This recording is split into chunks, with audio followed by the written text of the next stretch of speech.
Hello everyone, this is another efficiency and effectiveness video.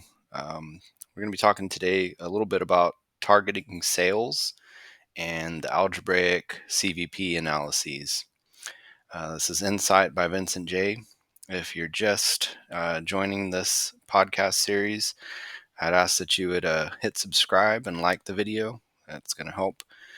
And share it if you find it useful, and if there's something that you find handy, sure to leave a comment. I'm open to having some correspondence with people, with watch viewers, and hopefully everything helps you in some way, shape, or form. That's the idea behind these efficiency and effectiveness videos, is just to help others live a more efficient and effective life. And so basically, I just wanted to present. It's a kind of a shortcut. This is kind of like a part 2 to CVP analysis. So if you haven't watched that, go watch CVP analysis, efficiency and effectiveness, the first podcast talking about how to break even. I'm going to just kind of assume at this point that you've watched it, and I'm just going to use kind of just some simple figures to kind of walk us through it. But essentially, you could just think of the shortcut formula. That's what I'm basically presenting to you.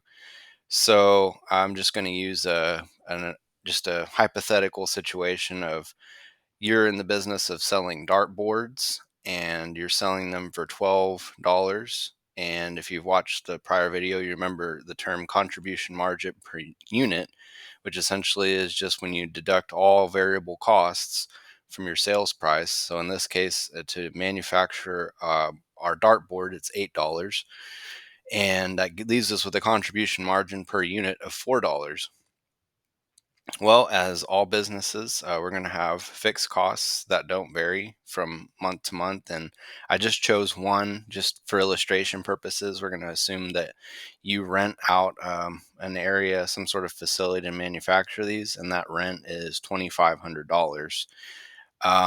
And you're in the business to make profit. We want to do a little bit better than break even, so we want to take home, after covering our fixed costs, we want to profit $2,000.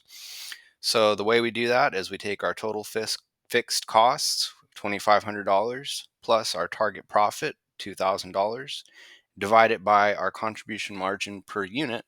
So essentially, that'd be $4,500 divided by contribution margin per unit of $4 for each dartboard.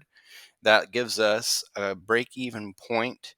I'm sorry, not a break-even point, but a target sales of 1,125 dartboards to generate a $2,000 profit.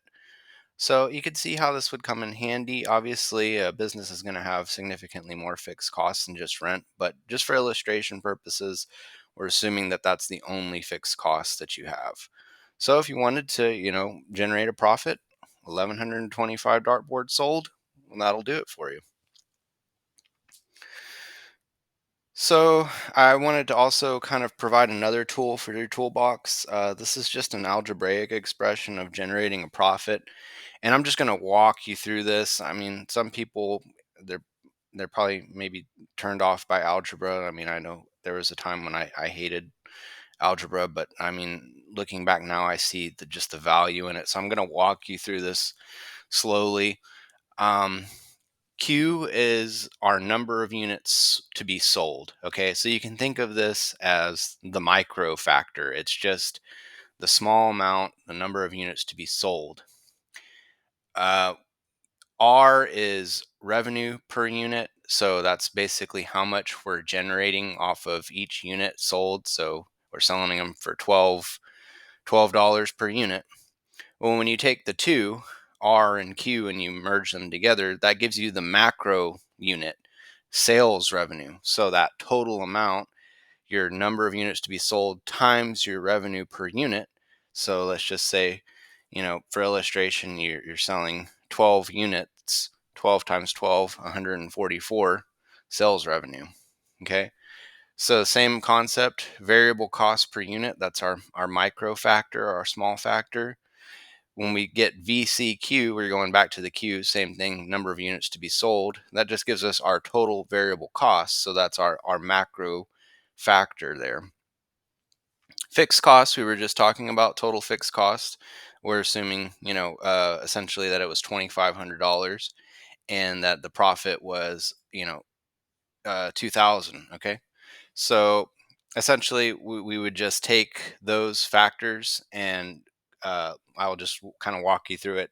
So RQ, well, we would plug in the 12 and Q minus variable costs, which was 8, if you remember from the prior illustration. I'll just back up just so you can see that one more time. Variable costs here being 8 and contribution margin per unit, but for right now we're just concerned with these two factors, 12 and 8.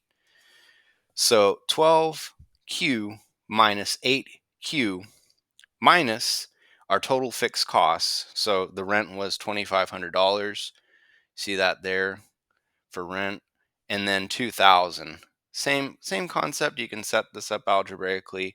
12Q minus 8Q minus 2,500 equals 2,000. So essentially, that's your formula right there. You're just going to take the 2,500 and add it to both sides.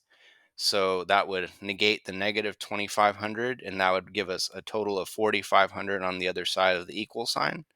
12Q minus 8Q gives us 4Q, which is our contribution margin per unit. We're going to take 4Q and divide it on both sides. So 4Q equals 4,500. So that would be 4,500 divided by 4 gives us Q equals 1,125. So that was 1,125 dartboards to generate a $2,000 profit. And so I hope that helps you a little bit. I just wanted to, kind of just show you two different ways of looking at this. One's a little bit more, it's just essentially just solving for X, just basic algebra. But I feel like it kind of helps to really see the pieces that helps with the critical thinking and problem solving and ultimately being more efficient and effective.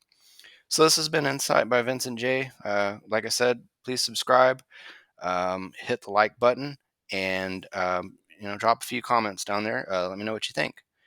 Thanks.